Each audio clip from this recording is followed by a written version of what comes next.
Suara.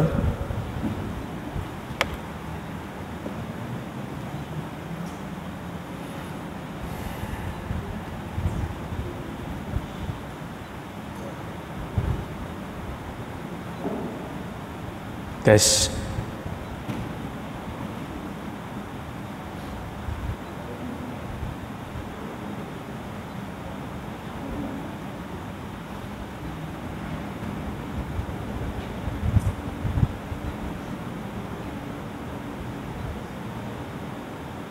Tes.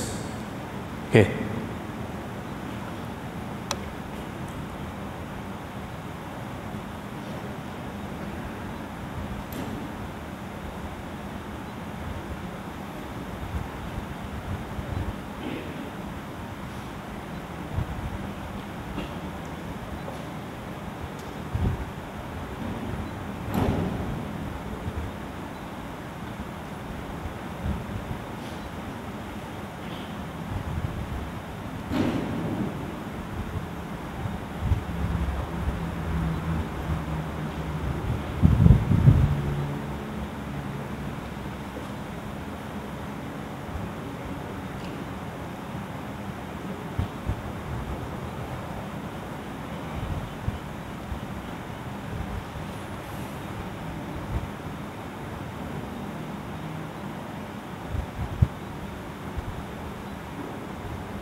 Bismillahirrahmanirrahim. Alhamdulillah nahmaduhu wa nasta'inuhu wa nastaghfiruh wa na'udzu billahi min shururi anfusina wa min sayyiati a'malina. May yahdihillahu fala mudilla lahu wa man yudlil fala hadiya lahu. Asyhadu an la ilaha illallah wahdahu la syarika lahu wa asyhadu anna Muhammadan 'abduhu wa rasuluh. Allahumma salli wa sallim ala Muhammad wa ala alihi wa sahbihi ajma'in. Ya ayyuhalladzina amanu taqullaha haqqa tuqatih wa la tamutunna illa wa antum muslimun.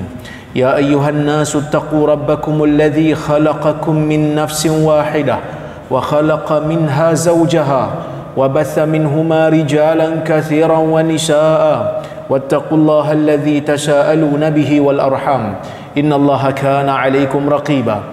Ya ayyuhalladzina amanu taqullaha wa qulu qawlan sadida yuslih lakum a'malakum wa yaghfir lakum dhunubakum wa man yuti'illaha wa rasulahu faqad faza fawzan 'azima.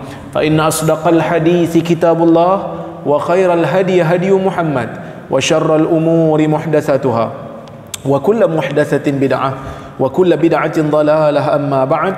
Muslimin dan muslimat yang dirahmati oleh Allah Subhanahu wa taala sekalian, alhamdulillah pada malam ini kita dapat bersama-sama sekali lagi untuk kita sambung balik perbincangan kita menggunakan buku Metodologi Memahami Hadis, dan kita berada pada bab yang kelima, membicarakan pada butiran yang kedua, iaitu membicarakan berkenaan dengan dimensi tempat. Ya, dimensi tempat. Kita dah selesai dah pada kuliah yang lepas membicarakan berkenaan dengan dimensi masa. Ni di bawah bab memahami hadis berdasarkan kepada persekitaran ataupun konteks yang melingkari hadis. Kita dah bincang dah pada kuliah yang lepas berkenaan dengan masa. Memahami hadis berdasarkan kepada masa sesebuah hadis itu diucapkan. Kan? Kita dah bincang dah. Kali ni kita nak tengok tempat. Tempat ni pun penting juga.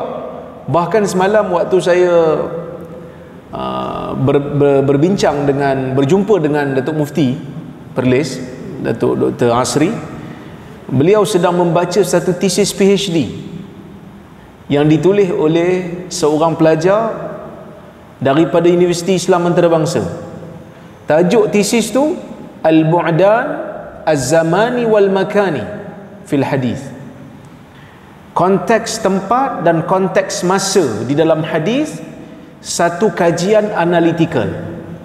Maksudnya yang ditulis dalam ni hanya sikit je yang saya bagi kat tuan-tuan ni, sikit je, hanya sebagai pengenalan dia.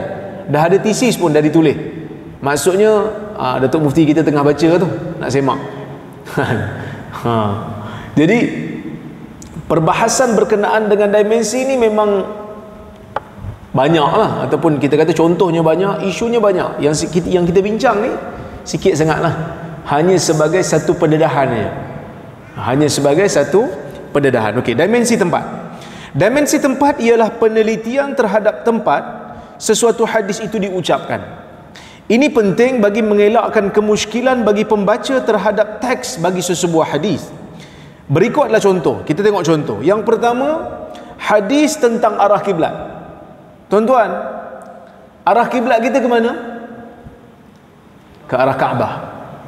Kan? Fawallu wajhaka syatral masjidil haram. Itu satu arahan Allah yang clear. Arahkan mukamu wahai Muhammad, palingkan mukamu wahai Muhammad ke arah Masjidil Haram. Ayat ni turun ketika Nabi sallallahu alaihi wasallam berdoa kepada Allah supaya Allah Taala tukar kiblat daripada Baitul Maqdis pergi ke Kaabah. Kerana arahan untuk memandang ke Baitul Maqdis datang di awal-awal, seawal pensyariatan salat berlaku. Dia jadi lain lah.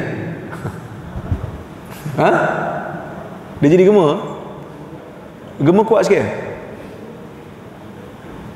Tuan-tuan, kita sebenarnya tengah, orang kata apa, pening sebab ada macam-macam pandangan. Sound engineer datang tengok, ada yang kata tak payah tukar speaker, cuma letak panel board saja. Jadi kami pun dah pening, nak beli benda tu kan murah kan, panel board ni pun nak beli bukan murah kan. Jadi kita pun tengah pening nak buat keputusan, nak beli speaker baru ke nak beli panel board. Nak beli dua-dua macam tak apa nak mampu. Tapi tak apalah tuan-tuan, sabar sikit lah, insya-Allah. Sebelum tahun depan kita dah boleh ubah. Tuan-tuan, buku ni dah habis pun tak boleh beli. Baik. Okey. Bila mana Allah Subhanahu wa taala memerintahkan Nabi Muhammad sallallahu alaihi wasallam untuk memandang ke Baitul Maqdis, waktu di Mekah Nabi tak ada masalah. Sebab apa? Sebab Mekah berada di paling bawah Madinah dan bawah Syam. Maksud Syam dulu, Baitul Maqdis dulu, bawah dia Mekah. Bawah Mekah tu daripada Baitul Maqdis Madinah, bawah dia Madinah. Bawah Madinah tu Mekah. So bila Nabi SAW memandang ke arah Baitul Maqdis, Nabi boleh menjadikan Kaabah tu di tengah-tengah. So menghadap ke Baitul Maqdis, Kaabah di tengah-tengah. Bila Nabi SAW berhijrah daripada Mekah pergi ke Madinah, bila nak menghadap ke Baitul Maqdis, Nabi tak boleh menghadap Kaabah dah, sebab Madinah tengah-tengah. Baitul Maqdis, Madinah, Mekah. Jadi bila pandang ke Baitul Maqdis daripada Mekah, okeylah, Kaabah boleh duduk tengah-tengah. Tapi bila dah sampai kat Madinah, macam mana nak pandang kat Kaabah lagi dah? Tak boleh. So Nabi terpaksa membelakangkan Kaabah. Maka sebab itulah timbul cakap-cakap yang Nabi SAW ni konon-konon tiru agama orang Yahudi. Kan? Jadi Nabi berdoa kepada Allah Subhanahu wa taala supaya Allah Taala ubah arah kiblat tu. Maka Allah Subhanahu wa taala pun kabulkan permintaan Nabi SAW. Allah Ta'ala kata fawalli wajhaka syatral masjidil haram, maka hendaklah kamu palingkan muka kamu wahai Muhammad ke arah Masjidil Haram. So clear. Maka Nabi pun arahkan semua orang Islam bila nak salat pandang ke Kaabah. Itu satu arahan yang clear. Kita pun masjid ni menghadap ke arah Kaabah lah. Okey. Hadis tentang kedudukan arah kiblat, yang ni kita faham lah. Kita akan baca hadis ni. Terdapat hadis yang menceritakan tentang kedudukan kiblat. Hadis berikut mesti difahami berdasarkan konteks tempat. Jika tidak, ia akan mengelirukan pembacanya. Abu Hurairah radhiyallahu anhu meriwayatkan daripada Nabi sallallahu alaihi wasallam, "Ma bainal masyriqi wal maghrib qiblah." Di antara timur dan barat itu ada kiblat. Faham tak faham? Di antara timur dan barat. Katalah sana timur, sana barat. Di antara timur dan barat tu ada kiblat. Boleh faham? Kiblat kita belah mana? Kiblat kita ke arah barat. Sengit sikit lah, tapi dia ke arah barat lah. Kalau kita nak faham hadis ni, tak betul lah kiblat kita sekarang, sebab kita menghadap ke barat. Antara timur dan barat, tengah-tengah. Tengah-tengah antara timur dan barat apa dia? Sama ada utara ataupun selatan lah. Hadis ni sahih ni. Tirmizi siap kata lagi hasan sahih.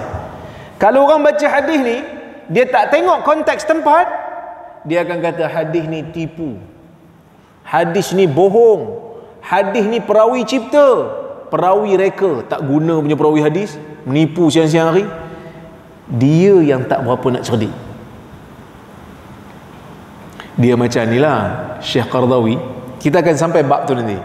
Syekh Al-Qaradawi ada cerita seorang hakim besar mahkamah dekat Mesir dulu. Dia ni hakim lah, hakim besar. Jadi nak belajar hadis, beli kitab hadis, baca satu hadis yang Nabi SAW kata, Nil dan Furat tu, innan nila wal furat minal jannah. Nil dan Furat daripada syurga. Dia terus tutup buku hadis tu, dia kata hadis bohong, tak nak pakai. Sebab apa? Mana pula Nil dan syurga, Nil dan Furat daripada syurga? Nil daripada Sudan, Furat daripada tanah Syam, kan? Tak adalah daripada syurga. Ini bohong. Sedangkan hadis itu mengikut sebahagian ulama bercerita tentang metafora, bahasa kiasan, nikmat Nil dan Furat kepada penduduknya seperti syurga. Kan?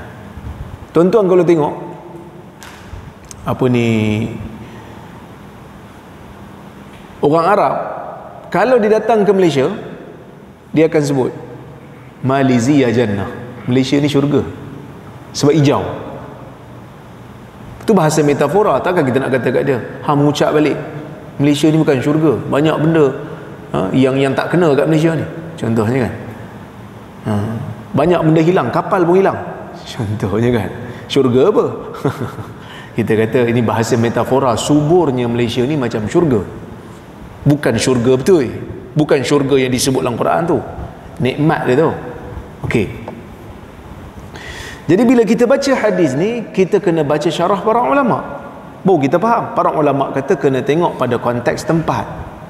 Kerana apa? Kerana Madinah tu kedudukannya berada di sebelah utara Mekah. Jadi betul lah bila Nabi kata di antara timur dan barat itu ada kiblat, sebab Madinah berada di utara. Timur dan barat selatan lah, sebab Mekah tu berada di selatan. Sebab itu saya sebut di situ, hadis ini jika difahami secara literal tanpa melihat kepada konteks tempat di mana Nabi SAW ucapkannya, akan menyebabkan semua Muslim dalam dunia ni akan memandang ke arah selain dari timur dan barat. Kalau kita tak fikir tentang tempat di mana Nabi ucapkan hadis ni, kita akan pandang sama ada utara ataupun selatan. Di mana saja kita berada, kita jumpa hadis ni, Nabi kata antara timur dan barat, utara selatan lah, utara selatan, pilihan kita. Tapi kita kena faham hadis ni berdasarkan konteks tempat. Kerana Quran menyebutkan kiblat itu ialah Baitullah, kiblat itu adalah Kaabah. So kita tengok, rupanya Nabi SAW ucapkan hadis ni ketika mana Nabi berada di Madinah untuk orang Madinah. Untuk orang Madinah. Okey. Ia akan menyebabkan zahir hadis ini mencanggahi Al-Quran yang memerintahkan setiap Muslim yang ingin salat memandang ke arah Kaabah. Arah kedudukan Kaabah berbeza mengikut lokasi seseorang Muslim berada. Jika dia berada di Malaysia, maka arah kiblatnya ke arah barat sedikit.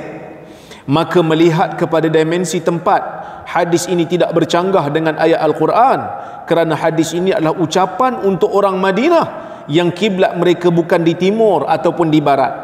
At-Tibi menjelaskan, At-Tibi kata apa? Al-Zahir anna al-ma'na bil qiblah fi hadzal hadis qiblatul Madinah fa innaha waqi'atun bainal masyriqi wal maghrib. Kata At-Tibi, zahirnya makna daripada kiblat dalam hadis ni ialah kiblat bagi orang Madinah, kerana Kaabah, kalau orang yang duduk di Madinah berada betul-betul di antara timur dan barat. Teks At-Tibi di atas menunjukkan bahawa kenyataan Nabi sallallahu alaihi wasallam dalam hadis ini adalah untuk orang-orang Madinah, bukan untuk semua orang yang lokasinya berbeza dengan Madinah. Ibnul Arabi menjelaskan hakikat ni. Ya, kata Ibnul Arabi, qauluhu ma bainal masyriqi wal maghrib qiblah yasihhu dhalika idza kana ar-rajul janubiyan aw shamaliya. Fahadha kana dhalik sahha an yuqala fihi dhalik. Wa idza kana masyriqiyya aw maghribiyya lam yasihha ayyuqala fihi dhalika bihal. Dia kata, kata-kata Nabi sallallahu alaihi wasallam di antara timur dan barat tu ada kiblat sah jika seorang individu itu janubian atau syamaliya, sama ada dia ni berada di selatan Mekah ataupun di utara Mekah. Bolehlah hadis ni untuk dia. Hadis ni sesuai untuk orang yang berada di selatan Mekah ataupun di utara Mekah. Memang kiblat dia antara timur dan barat, sebab di selatan ataupun utara. Okey. Fahadha kana dhalik. Kalau keadaan itu berlaku, sahha ayyuqala fihi dhalik, maka bolehlah kita kata di antara timur dan barat itu kiblat. Wa idza kana masyriqiyan aw maghribiyya, kalau dia berada di timur ataupun di barat, dia berada di timur Kaabah ataupun di barat Kaabah, kita berada di mana? Timur ke barat? Kita berada di timur Kaabah, sebab itu kita menghadap ke arah barat. Orang-orang Afrika berada di barat Kaabah, mereka kena pandang ke timur. Maka dia kata lam yasihha ayyuqala fihi dhalika bihal. Tak bolehlah, hadis ni tak sesuai untuk orang yang berada di timur Kaabah ataupun barat Kaabah, sebab kiblat mereka bukan antara di timur dan barat. Kiblat mereka antara utara dan selatan. Faham? Okey. Kita pergi contoh yang kedua.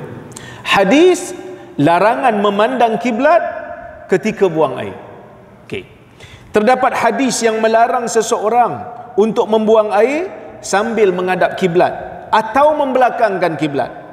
Okey, tengok hadisnya daripada Abu Ayyub Al-Ansari. Nabi sallallahu alaihi wasallam bersabda, "Idza ataitumul ghaid fala tastaqbilul qiblah wala tastadbiruha, walakin syarriqu aw gharribu." Hadis Bukhari. Hadis ni sahih. Nabi sallallahu alaihi wasallam kata, apabila kamu pergi ingin membuang air, maksudnya nak qada hajat, fala tastaqbilul qiblah, jangan pandang kiblat, wala tastadbiruha, jangan membelakangkan kiblat, walakin syarriqu aw gharribu, tetapi pandanglah ke timur ataupun ke barat. Tuan-tuan faham tak hadis ni?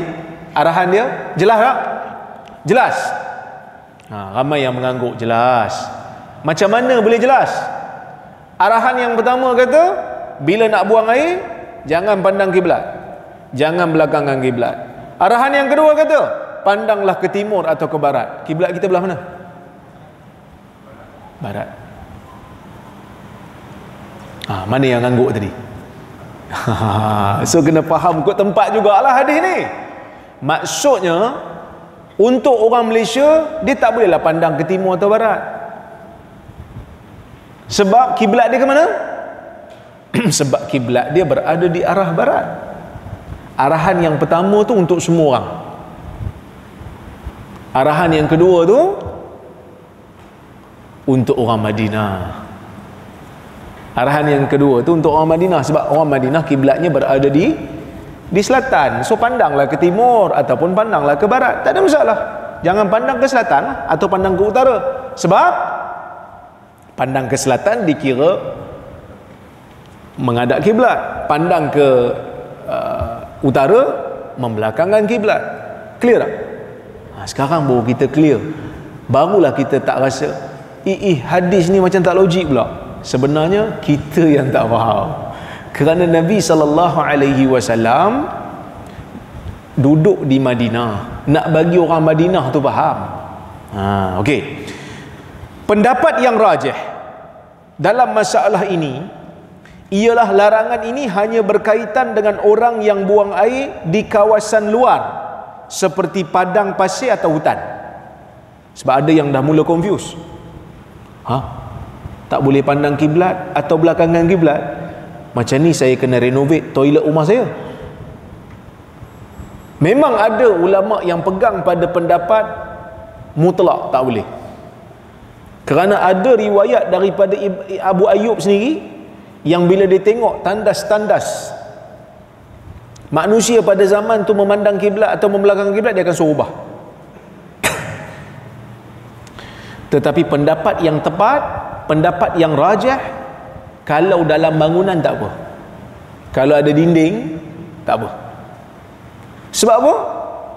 Sebab dalam hadis riwayat Al-Imam Al-Bukhari, Ibnu Umar radhiyallahu anhuma pernah naik ke atas rumah Hafsah. Hafsah siapa? Isteri Nabi SAW, dan juga kakak kepada Ibnu Umar, kerana Hafsah bintu Umar, Abdullah bin Umar, dua-dua ni adik-beradik. Jadi Ibnu Umar ni dia naik atas rumah Hafsah, dia ternampak Nabi SAW sedang buang air. Dia ternampak Nabi SAW sedang buang air menghadap ke Baitul Maqdis, membelakangkan Kaabah. Tapi waktu tu Nabi dalam toilet, Nabi dalam tandas, ada dinding, ada penghalang, ada penghadang, kan? Jadi oleh kerana itulah sebahagian ulama berpandangan, ya, kalau dalam toilet tak apa. Saya tak nafikan dalam isu ni ada khilaf, ada yang pegang mutlak tak boleh, dalam toilet pun tak boleh, kena ubah, kan? Habis tu Nabi buat. Ada yang kata yang Nabi buat ni khusus untuk Nabi je boleh, orang lain tak boleh. Tapi nak kata khusus ni, dia mesti ada dalil yang lebih jelas. Ada yang cuba tarjih. Apa itu tarjih? Ada yang kata kata-kata dengan perbuatan telah bercanggah. Kata-kata Nabi tak bagi. Nabi kata tak boleh, dengan perkataan tak boleh, dengan perbuatan Nabi buat. Kata-kata dengan perbuatan mana lagi jelas? Kata-kata dengan perbuatan mana lagi jelas? Dari sudut nak beri kita faham. Kata-kata, perbuatan ni kalau Nabi buat, boleh jadi benda tu wajib, boleh jadi benda tu sunat, boleh jadi benda tu harus, boleh jadi benda tu makruh. Nabi buat benda makruh ke Ustaz? Ya. Ada ketikanya Nabi buat benda makruh bukan kerana Nabi suka benda tu, tapi kerana Nabi nak mengajar kita benda tu bukan haram, benda tu makruh je. Dan usuliyun menyebutkan kalau Nabi SAW buat benda makruh litta'lim, untuk mengajar umat, Nabi dapat pahala kerana mengajar. Clear, So perbuatan Nabi tu tak jelas, kata dia apa? Tak berapa jelas, perkataan lebih jelas. So kita ambil perkataan, yang perbuatan ni kita tinggalkan. Tapi Kita tak, sebenarnya kalau ikut pendapat yang tepat, selagi mana dalil ini boleh untuk diharmonikan, buat apa kita nak buang salah satu? Pakai dua-dua lah. Maka oleh kerana itulah pendapat yang tepat, selagi mana dalam tandas, dalam toilet ada dinding, maka larangan untuk menghadap kiblat ataupun membelakangkan kiblat tak datang. Tapi kalau kita nak keluar daripada khilaf, maksudnya kita nak kata, saya walaupun dalam toilet ustaz, saya nak bina toilet saya, jangan pandang kiblat, jangan belakang kiblat, itu lebih baik lah, itu lebih bagus lah. Maksudnya apa? Keluar daripada khilaf, mustahab, lebih digalakkan kerana ia lebih selamat. Okey. Manakala jika dia membuang air dalam kawasan berdinding seperti tandas, maka ia tidak dilarang berdasarkan hadis riwayat Ibnu Umar dalam Sahih Bukhari. Namun kekeliruan tetap timbul jika dilihat kepada teks hadis riwayat Abu Ayyub di atas, kerana teksnya seolah-olah bercanggah di awalnya dengan akhirnya. Okay. Jika diteliti, lafaz awalnya melarang bagi orang yang buang air menghadap kiblat, dan ini difahami. Apabila hujung teks hadis ini mengarahkan untuk orang buang air menghadap timur dan barat, maka sedikit kekeliruan timbul, iaitu arah di sebelah barat adalah kiblat bagi orang Malaysia.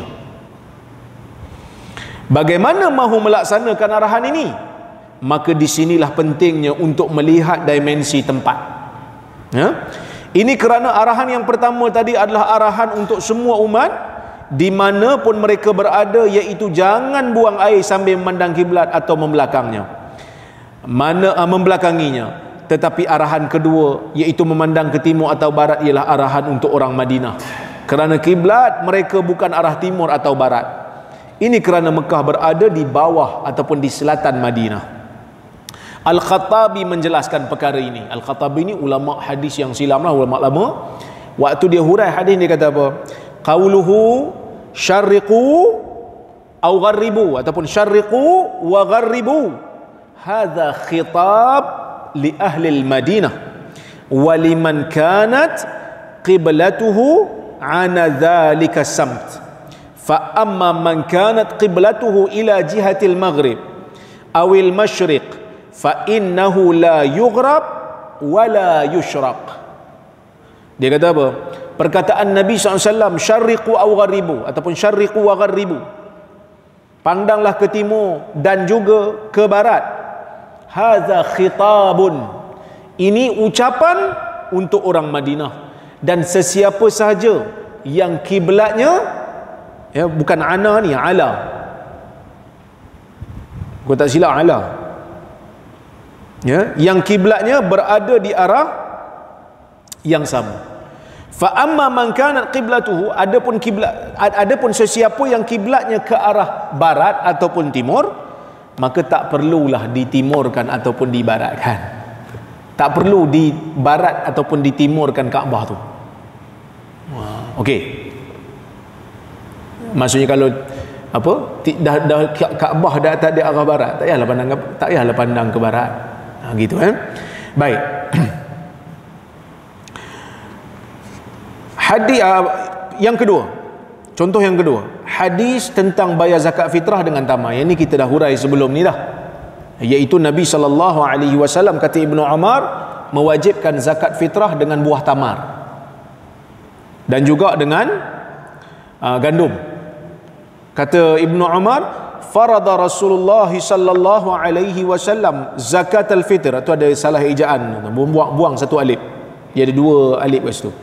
Farada Rasulullah sallallahu alaihi wasallam zakat al-fitr sa'an min tamr atau sa'an min sya'ir ala 'abd wal hur wal dhakar wal unsa was saghir wal kabir min al muslimin wa amara biha an tuadda qabla khurujin nasi ila as-salah. Hadis Bukhari. Yang bermaksud, kata Ibnu Umar, Rasulullah sallallahu alaihi wasallam memfardukan zakat fitrah, satu gantang daripada tamar ataupun satu gantang daripada gandum ke atas hamba, ke atas merdeka, ke atas lelaki, perempuan, budak-budak, orang besar daripada kalangan orang Islam. Dan Nabi mengarahkan, memerintahkan supaya ia dibayar sebelum manusia keluar pergi salat, iaitu salat raya lah. Okey. Hadis ini mesti difahami berdasarkan konteks tempat, iaitu Nabi SAW mensyariatkan pembayaran zakat fitrah supaya orang miskin dapat makan di hari raya. Sebab itu Nabi suruh pakai gandum ataupun pakai tamar. Zakat fitrah dekat Malaysia kira pakai beras. Sebab apa beras? Sebab kita makan nasi.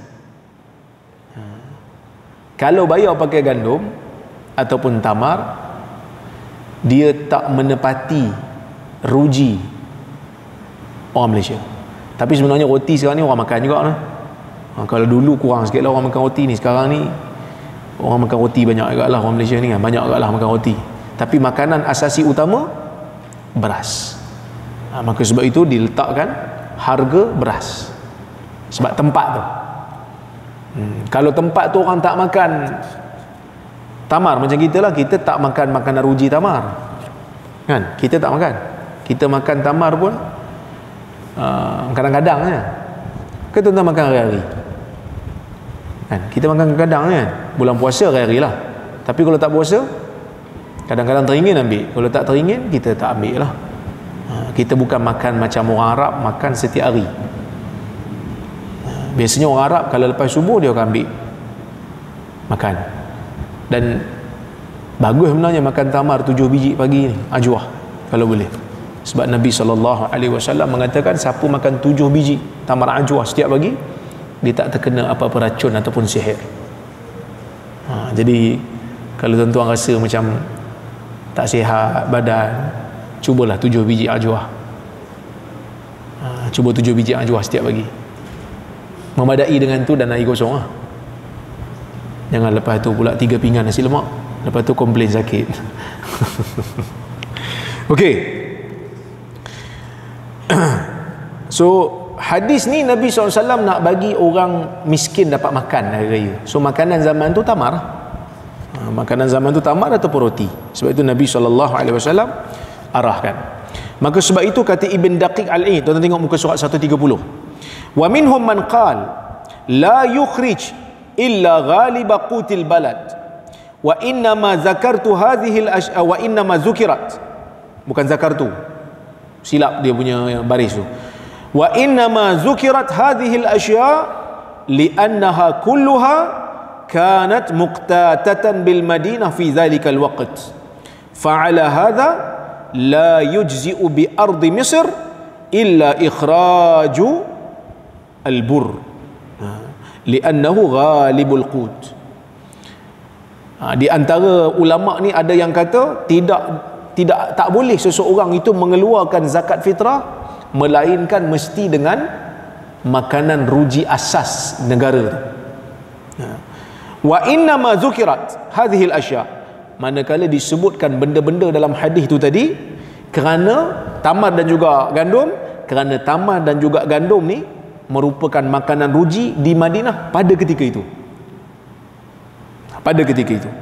Oleh kerana tu dia kata kalau dekat Mesir tak sah keluar zakat fitrah melainkan daripada bur, sejenis gandum yang dimakan oleh orang Mesir. Kerana itulah makanan ruji asasi orang Mesir pada zaman Ibn Daqiq Al-Aid. Baik. Kita pergi kepada perbahasan berikutnya, iaitu dimensi perbezaan manusia. Yang ni ada 2 bahagian. Yang pertama, dimensi penutur, iaitu Nabi SAW sendiri waktu dia mengucapkan hadis tu ataupun waktu hadis tu terbit daripada Nabi. Dan yang kedua, dimensi orang yang bercakap dengan Nabi SAW ataupun dimensi Nabi bertutur dengan siapa pada waktu tu. Itu pun kadang-kadang memberi kesan. Okey, tengok. Dimensi penutur, iaitu Nabi SAW. Kadang-kadang ada hadis yang Nabi ucapkan dalam banyak keadaan. Bila Nabi ucapkan sesuatu, bila Nabi tunjukkan sesuatu, dalam banyak keadaan ia untuk semua. Ia untuk semua umat. Kerana Nabi ni asalnya tugas Nabi memang menyampaikan hukum. Tetapi kadang-kadang ada hadis-hadis yang Nabi buat kerana ada keadaan tertentu yang kita tak dituntut pun untuk tiru. Kita tengok. Dimensi penutur atau pelaku ialah keadaan atau situasi di mana Nabi SAW berada padanya sewaktu hadis dituturkan ataupun terbit daripada baginda. Mengetahui keadaan atau situasi Nabi SAW sewaktu menuturkan sesebuah hadis ataupun melakukan sesuatu perkara penting untuk kita faham hadis itu dengan sebenar-benar faham. Contohnya, hadis Nabi SAW mandi junub setelah berada dalam saf salat.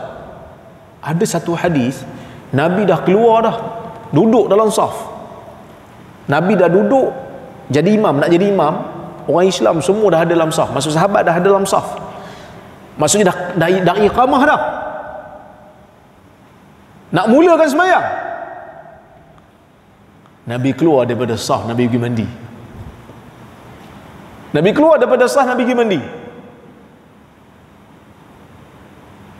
Adakah bermakna lepas ni imam-imam kena buat benda yang sama? Iqamah aja lurus sudah dapatkan saf. Tiba-tiba imam pergi belakang. Mana imam ni? Dia pergi mandi pula. Orang semua heran, komplain dekat imam. Pasal apa imam mandi? Imam, kami tunggu lama. Sunnah Nabi, dia kata. Hampa tak baca hadis ke?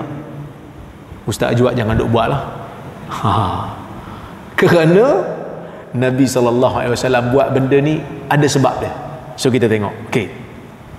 Abu Hurairah radhiyallahu anhu meriwayatkan, uqimatis salah wa uddilatis sufuf qiyama fa kharaja ilaina Rasulullah sallallahu alaihi wasallam falamma qama fi musallah dzakara annahu junub faqala lana makanakum thumma raja'a faghtasal thumma kharaja ilaina wa ra'suhu yaqtur fakabbara fasallaina ma'ahu. Okey. Abu Hurairah kata, satu ketika salat telah pun diiqamahkan. Wa uddilatis sufufu qiyama. Saf salat telah pun didirikan. Maksudnya semua orang pakat berdiri, dah lurus elok dah solat ni. Saf ni dah seimbang dah. Tinggal nak angkat takbir je lah. Semua pakat tunggu Pak Imam. Wa uddilatis sufufu qiyama fa kharaja ilaina Rasulullah sallallahu alaihi wasallam. Maka Nabi pun keluar. Nabi keluar nak imamkan salat. Okey. Falamma qama fi musallah, ketika mana Nabi SAW berdiri dekat tempat dia nak salat, zakara annahu junub. Nabi teringat Nabi berjunub. Nabi teringat, saya berjunub. Maksudnya apa ni? Maksudnya apa? Maksudnya Nabi ni manusia. Ada waktu Nabi tak ingat. Tapi boleh ke Nabi lupa, Ustaz? Ada hadis Nabi terlupa rakaat. Tapi dalam bab menyampaikan wahyu, dalam bab menyampaikan Quran, dalam bab menyampaikan agama, Nabi tak lupa. Yang Nabi lupa ni ibadat persendirian Nabi dan juga benda-benda peribadi Nabi. Quran Nabi tak lupa, menyampaikan agama Nabi tak lupa. Ni Nabi lupa. Nabi lupa dia junub. Nabi lupa yang dia tu tak mandi lagi. Tapi sebelum ni Nabi dah terangkan apa pasal kewajipan mandi junub. Dah, Nabi dah terangkan dah. Maka Nabi baru teringat dia berjunub. Itu yang pertama lah. Yang kedua, mandi junub ni boleh ditangguhkan. Mandi junub ni boleh ditangguhkan. Bukan bila junub-junub wajib terus mandi, tak. Bila wajib mandi junub? Bila nak sembahyang. Bila nak solat dia jadi wajib lah. Sebab tu orang yang berjunub ni dia boleh tangguh mandi tu. Kan ada hadis Abu Hurairah kan, dia jumpa Nabi SAW, lepas tu tiba-tiba dia hilang. Dia tak bagi tahu kat Nabi yang dia nak keluar daripada majlis Nabi tu. Lepas pada tu baru dia jumpa balik Nabi lepas dia nak mandi. Lepas tu Nabi tanya dia, aina kunta ya Abu Hurairah? Kamu pergi mana wahai Abu Hurairah tadi? Dia kata, kuntu junuba. Tadi ya Rasulullah saya ni berjunub. fakarihtu an ujalisaka wa ana ala ghairi taharah. Saya tak suka duduk dengan Nabi dalam keadaan saya tak suci. Nabi kata apa kat dia? Subhanallah, innal mu'mina la yanjus. Subhanallah, sesungguhnya orang mukmin itu tidak bernajis. Jadi boleh tangguh sekejap lah. Bukanlah semestinya terus-terus kena pergi mandi. Sebab kalau terus-terus berjunub takkan Nabi lupa kan? Mestilah tangguh-tangguh kejap baru lupa. Saya sebenarnya berjunub. Jadi Nabi pun keluar daripada saf. Faqala lana, Nabi kata pada kami yang duduk dalam saf ni, makanakum, semua kekal di tempat masing-masing. Ai ilzamu makanakum, kekal di tempat masing-masing, dia kata. Summa raja'a faghtasal, kemudian Nabi pun kembali ke rumah, Nabi mandi. Summa kharaja ilaina, kemudian barulah Nabi keluar pada kami. Waraksuhu yaqtur, dalam keadaan kepala Nabi itu masih lagi menitik air mandi Nabi. Maksudnya Nabi mandi tu baru sangatlah, air masih menitik kat kepala. Fakabbara fasallaina ma'ahu, Nabi angkat takbir, lalu kami pun bersolat dengan Nabi sallallahu alaihi wasallam. Hadis ni saya hurai nanti, kita bagi dulu pada azan dulu insya-Allah.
Okey, kita sambung lagi sikit. Saya huraikan hadis ni maksud dia apa. Hadis ini menunjukkan bahawa Nabi sallallahu alaihi wasallam berada dalam keadaan junub, dan baginda hanya teringat dalam keadaan baginda sudah berada di tempat salat. Lalu baginda masuk kerana ingin mandi. Keadaan ini berlaku kerana baginda seorang saja yang perlu mandi pada ketika itu di dalam masjid. Waktu tu Nabi je yang perlu mandi sebab Nabi tak ingat dia berjunub. Maka hukum mandi sebelum solat berjemaah secara umum selain daripada hari Jumaat tidak menjadi sunat bagi orang lain kerana sebab mandi yang disebutkan dalam hadis ni ialah junub. Jadi bukanlah makna bila kita dah ada dalam saf, okey, kita ada dalam saf kan, semua pergi mandi, ataupun imam pergi mandi, tak pasal-pasal. Padahal imam tak berjunub pun. Jadi kalau tak berjunub tak perlulah mandi. Dimensi penutur. Waktu tu Nabi berjunub, sebab tu Nabi keluar. Itu pertama. Yang kedua, hadis Nabi SAW salat sambil pakai tongkat. Ummu Qais binti Mihsan radhiyallahu anha menceritakan, meriwayatkan, anna Rasulullah sallallahu alaihi wasallam lamma asanna wa hamala al-lahma ittakhadha amudan fi musallah ya'tamidu alaihi. Hadis ni riwayat Abu Daud, sanad dia sahih lah. Ummu Mihsan kata Ummu Qais binti Mihsan, dia kata apa? Dia kata Rasulullah sallallahu alaihi wasallam ni ketika mana telah berumur dan Nabi sudah sedikit berisi, Nabi badan dia berisi sikit lah, dah tua sikit, Nabi mengambil kayu. Ketika mana Nabi salat, Nabi bergantung pada tongkat tu. Okey. Jadi adakah kita juga disunatkan untuk membawa tongkat? Itu persoalan dia. Adakah salat jadi sunat dengan membawa tongkat? Jawapannya tidaklah.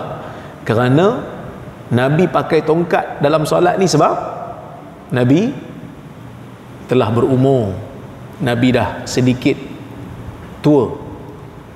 Kita yang muda-muda ni tak payahlah nak bawa tongkat, kerana itu bukanlah satu tuntutan. Sebab Nabi SAW di awal-awal Nabi tak salat pakai tongkat. Hadis ini menjelaskan bahawa Nabi SAW memakai tongkat dan bergantung dengannya ketika salat, ketika baginda berumur, telah berumur dan uzur.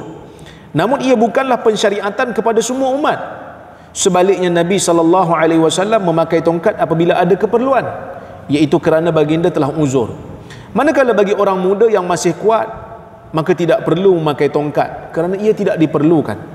Al-Imam Syaukani mengatakan, wa hadithu Ummi Qais yadullu ala jawazil i'timad ala al-amud wal 'asa wa nahwihima, lakin muqayyadan bil 'udhur al-mazkur wa huwa al-kibar wa kasratul lahab wa yalhaqu bihima ad-dha'fu wal maradu wa nahwuhuma. Dia kata hadis Ummu Qais ni menunjukkan bahawasanya boleh kita ni bergantung dengan tongkat, pegang tongkat masa solat, amud pada kayu ataupun pada tongkat, kan, sandar pada kayu ke ataupun pegang tongkat ke dan seumpamanya, tetapi ia terikat dengan uzur yang disebutkan, iaitu tua dan badan yang telah berisi sikit. Dan ada juga perkara yang mengambil hukum yang sama, dikaitkan juga dengan dua benda ni, iaitu dha'af, mungkin lemah badan, tak mampu nak berdiri, pegang tongkat, wal marad ataupun sakit dan seumpamanya. Itu dimensi penutur. Yang terakhir, dimensi pendengar. Sebab tu kadang-kadang jawapan Nabi berbeza-beza untuk soalan yang sama. Soalan sama je, mana satu Islam yang baik, mana satu Islam yang afdal, tapi jawapan Nabi berbeza-beza. Ada jawapan Nabi macam ni kat orang ni, ada jawapan Nabi macam tu kat orang tu, sedangkan soalan sama. Kita kalau tak faham, kita akan kata Nabi ni macam tak konsisten. Kejap-kejap suruh solat di awal waktu, kejap-kejap suruh bagi makan. Kerana dimensi orang yang bercakap dengan Nabi tu menyebabkan Nabi berbeza pendapat, berbeza jawapan. Contohlah kalau orang tu dia je miskin, macam Abu Hurairah, kan zaman Nabi SAW dia miskin, nak makan pun tak ada. Abu Hurairah ni nak makan pun tak ada, dia terpaksa duduk tepi jalan tunggu orang bagi makan kat dia.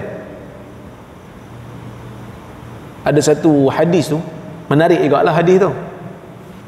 Abu Hurairah ni dia duduk kat tepi jalan, duduk di jalan di mana orang selalu lalu, sebab dia lapar sangat. Siapa nak bagi aku makan ni? Mungkin ada orang kata, malas sungguh, pergilah kerja. Abu Hurairah ni dia student. Dia pelajar. Dia duduk dekat Madinah, duduk dekat Sufah, duduk dekat Masjid Nabawi sallallahu alaihi wasallam, Masjid Nabi sallallahu alaihi wasallam. Dia tak nak pergi kerja sebab apa? Sebab dia takut kalau Nabi sallallahu alaihi wasallam mengucapkan apa-apa hadis, dia tak sempat nak dengar. So dia duduk kat masjid. Satu hari tu dia lapar sangat lah. Dia duduk dekat jalan yang orang lalu. Abu Bakar lalu. Dia pun menawarkan kepada Abu Bakar untuk membacakan ayat Al-Quran. Abu Bakar tak nak. Abu Bakar tak terima. Bukan kerana Abu Bakar tak suka dengan Al-Quran, tapi kata para ulama kerana Abu Bakar tahu yang Abu Hurairah ni lapar. Jadi kalau nak dengar, kena bawa balik rumah, kena bagi makan. Sedangkan Abu Bakar pun tak ada makanan kat rumah. Umar pula lalu pun sama, Umar pun tak ada makanan juga rumah. So Nabi tengok Abu Hurairah, Nabi senyum. Nabi kata, Abahir ilhaq, wahai bapak kucing, ikut saya. Dia pun ikutlah Nabi sampai masuk rumah Nabi. Sampai masuk rumah Nabi, bila dia masuk dalam rumah Nabi, Nabi tengok dalam rumah Nabi tu ada susu dalam bekah, dalam gelas. Ada susu. Nabi pun tanya dekat ahli keluarga dia, min aina hadzal laban? Susu ni datang dari mana? Maka orang dalam rumah kata, ahdahu laka fulan au fulana, fulan atau fulanah yang bagi dekat engkau ya Rasulullah. Abu Hurairah pun nampak. Dia buat apa? Dia pun pasang niat dalam hati, mesti Nabi bagi kat aku ni kan. Nabi kata pada Abu Hurairah, ya Abahir, ud'u li ahla suffah. Wahai Abu Hurairah, tolong panggilkan saya ahli suffah. Abu Hurairah kata, ahli suffah ni adhiyaful Islam. Ahli suffah ni selain daripada Abu Hurairah, ramai lagi. Mereka ni tetamu Islam. La ya'wuna ala ahlin wala malin wala ahadin. Dia orang ni harta tak ada, keluarga tak ada, siapa-siapa pun tak ada. Kalau Nabi SAW dapat apa-apa daripada harta zakat, Nabi akan serah pada ahli suffah sebab dia orang miskin. Tapi kalau datang hadiah, sebab Nabi tak boleh makan harta zakat, sebab tu Nabi serah semua. Kalau datang hadiah, Nabi akan ambil sikit dan Nabi akan serah pada dia orang. Abu Hurairah kata, dia orang ni semua miskin, pakat lapar belaka. Kalau panggil dia pun, habislah. Dan kalau panggil dia pun, aku yang tukang panggil, maksudnya apa? Akulah yang paling last minum. Akulah yang paling last sekali minum. Sebab Abu Hurairah kena bagi seorang-seorang. Dia kena bagi seorang, bagi last bodoh. Itu pun kalau ada baki lah, berat hati dia. Tapi dia kata, sebab taat pada Allah dan Rasul ni satu kemestian, aku buat jugalah. Aku pun panggil ahli suffah. Ahli suffah bila dipanggil oleh Nabi, memang dia orang datang lah, dia orang tahulah ada sesuatu. Wahai orang kampung, Nabi panggil. Tak payah sebut makan lah, tahu dah mesti Nabi nak bagi sesuatu. Semua pakat datang, semua ambil tempat dalam rumah Nabi. Abu Hurairah bagi seorang, sampai kata Nabi SAW, baqitu ana wa anta ya Abu Hurairah. Mukjizat Nabi SAW, susu tu tak habis, sehingga Nabi kata, tinggal aku dan engkau wahai Abu Hurairah. Abu Hurairah kata apa? Sadaqta ya Rasulullah, engkau bercakap benar wahai Rasulullah, engkau bercakap benar. Lalu Nabi kata dekat Abu Hurairah, uq'ud fashrab, duduk minum. Wala yazalu yaqulu ishrab, Nabi sentiasa sebut minum. Dia pun dah minum, dia pun dah minum, sampai dia kata, ya Rasulullah, ma wajadtu lahu maslaka. Ya Rasulullah, tak ada ruang dah dalam perut aku ni, tak ada tempat dah nak masuk, maksudnya dah penuh lah. Ini menunjukkan kenyang ni, makan sampai kenyang dibenarkan kadang-kadang lah. Kalau biasa jangan kenyang sangat lah. Maksimum bahagi 3 perut. Sebahagian untuk makan, sebahagian untuk minum, sebahagian untuk nafas. Sekali-sekala nak kenyang. Kalau teringin sangat, sebab Abu Hurairah teringin, boleh. Bila dia minum, dia kata, ya Rasulullah, tak ada tempat dah. Air itu masih berbaki dan Nabi SAW minum. Jadi nak bagi tahu kat kita apa dia? Nak bagi tahunya ada di kalangan sahabat Nabi ni yang miskin. Dan kalau Nabi bercakap dengan dia orang ni, kalau dia orang ni tanya pada Nabi SAW, apa amalan yang paling baik, takkan Nabi nak kata bersedekahlah, dia orang harta pun tak ada. Katalah orang panggil saya untuk ceramah, dia kata, Ustaz, tolong ceramah. Saya akan tanya dulu, siapa audiens?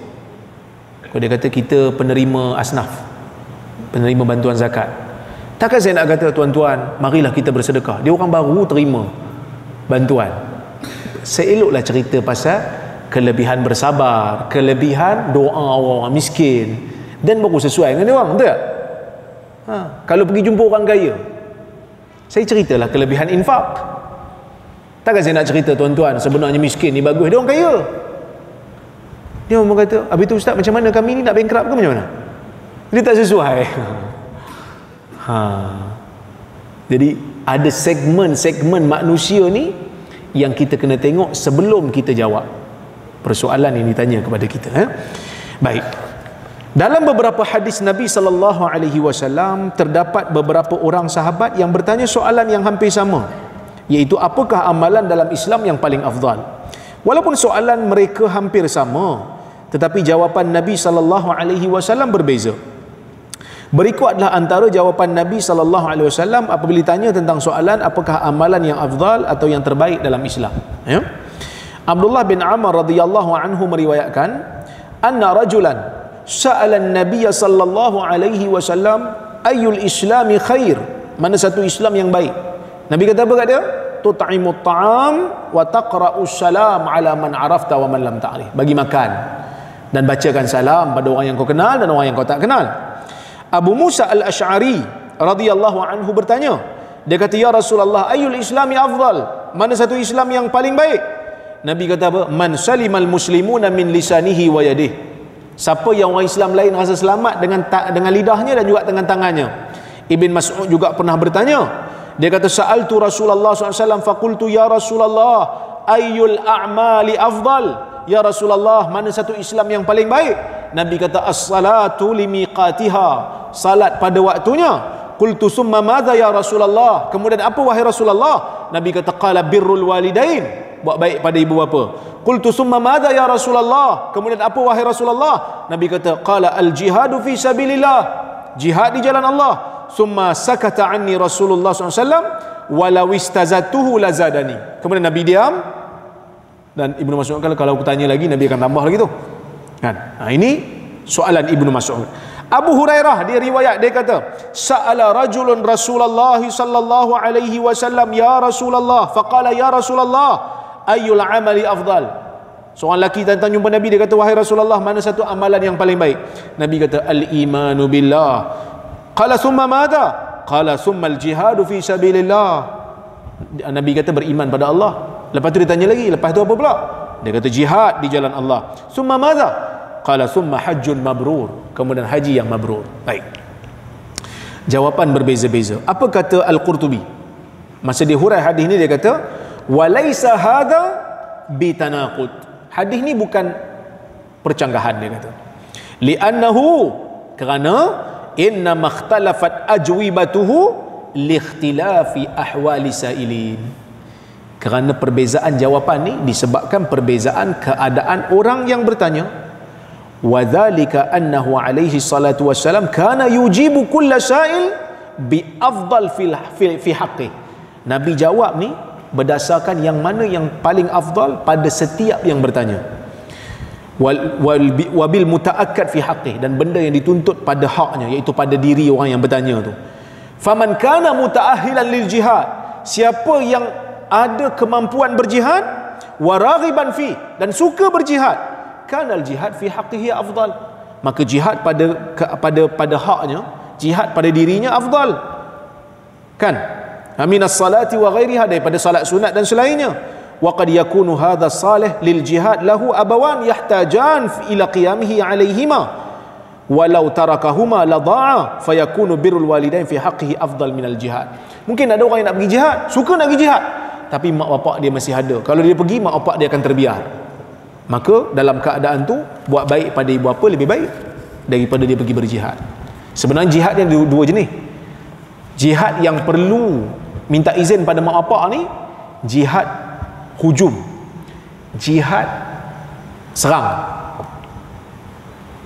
Kalau jihad difa', kalau jihad pertahan negara dah kena serang musuh dah, yang ni jihad fardu ain, jihad mempertahankan negara Islam, yang ni tak perlu lah, sebab dia dah sampai pada tahap wajib. So kita kena bezakan jihad hujum dan jihad difa'. Wallahu subhanahu wa ta'ala a'lam bissawab. Mudah-mudahan ada manfaat. Saya tengok pada soalan, kalau ada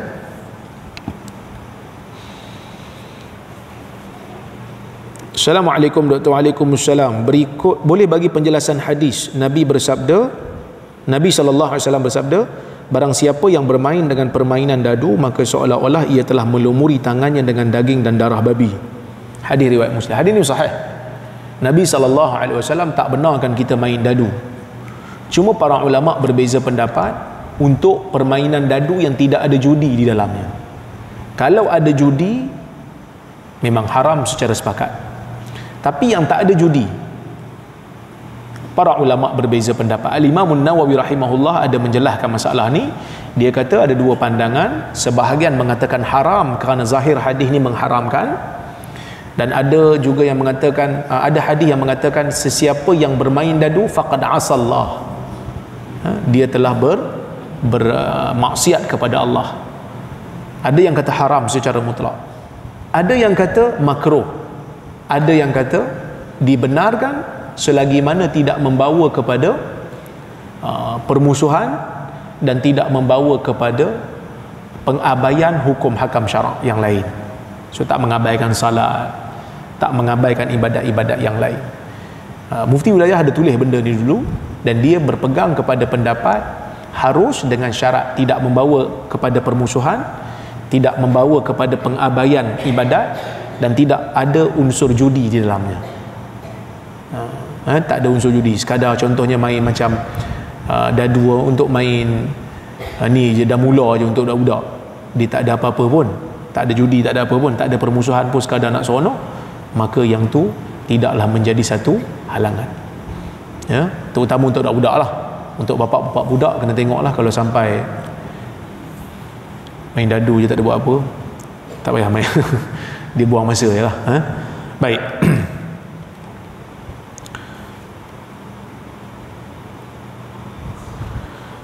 Assalamualaikum Dr. Waalaikumsalam. Apakah status hadis makan hidangan menggunakan dulang secara berjemaah? Saya faham orang Arab makan roti tamar. Di Malaysia makan nasi basah. Bahkan ada yang mengajar untuk suak rakan kerana enzim dari tangan boleh menguatkan silaturahim. Mohon pencerahan. Pertamanya, makan berhimpun pada makanan yang sama adalah satu tuntutan, kerana keberkatan datang. Memang ada dalam hadis orang mengadu makan tak cukup, Nabi SAW suruh berhimpun makan sama-sama. Bila berhimpun makanan ni, berkat tu datang, dia jadi cukup. Sebab itu Nabi suka golongan Asy'ariyun, puak-puak Asy'ari yang datang ke Madinah. Bila tak cukup makanan, dia orang akan bawa apa yang dia orang ada, himpun makan ramai-ramai. Tak kira lah sama ada makan dulang yang sama ataupun dulang tu ada, kita cedok untuk bagi pihak kita, tak ada masalah yang tu. Tapi makan lebihan, maksud makan orang suap, ada tak dalam hadis? Ada. Dalam hadis Nabi SAW arahkan, kalau orang bawa makanan kat kita, orang tolong bawa makanan pada kita, khadam ke siapa ke, bawakan makanan pada kita, kita ajak dia makan sekali. Nabi kata ajak makan sekali. Kalau dia tak mau makan sekali dengan kita, kita ambil, kita bagi kat dia, suapkan dia. Saya tahu, sebab dulu saya pernah kena hentam. Kebetulan ada seorang sahabat saya ni, dia suapkan saya makan. Dia kata tolong rasa.